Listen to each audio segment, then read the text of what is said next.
well, what happened? I was at Treadwell High School. Jerry Lawler also went to Treadwell High School.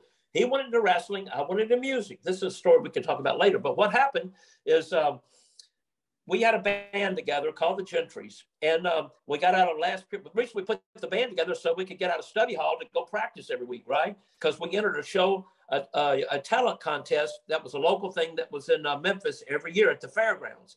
So if you joined and if you won the talent contest, you got to go to Miami Beach, Florida, and appear at the Jackie Gleason Theater.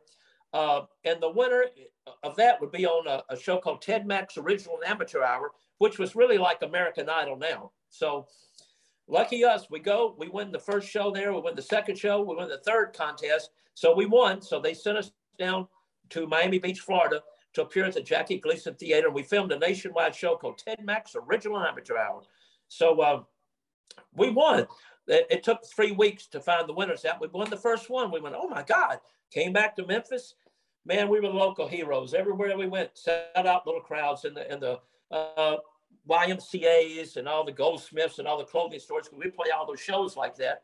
And so, man, we were like the Beatles then. We didn't know who the Beatles were, right? So then that took place. So we went back down again. We won the second time. A month later, they bring us back down to Jackie Gleason Theater. We won the second time. 3 weeks later, they called us, you won by landslide. Oh my gosh, this is great. Now, in the meantime, we met a guy by the name of George Klein. George Klein, if you look at the books, is Elvis Presley, one of his best friends at the time. So George Klein said, look, a friend of mine just came into town, and he said, he's opening a studio called American Recording Studio. So he said, if y'all go over there and cut a record, a demo, I'll put you on my talent party, which was a local show, kind of like American Bandstand, but locally. So we went over, we cut Time Is On My Side by the Rolling Stone. We went on, they videoed us, we did the song on there, which was great. So then we came back and Chips goes, look, he said, I'd like to cut a record on y'all. No big long-term thing. We'll press 5,000 copies and put it out. And if it goes, great. And if it don't, then I'll just eat it. I said, okay, great. So we went in and we cut a B-side, but on the other side was called Keep On Dancing.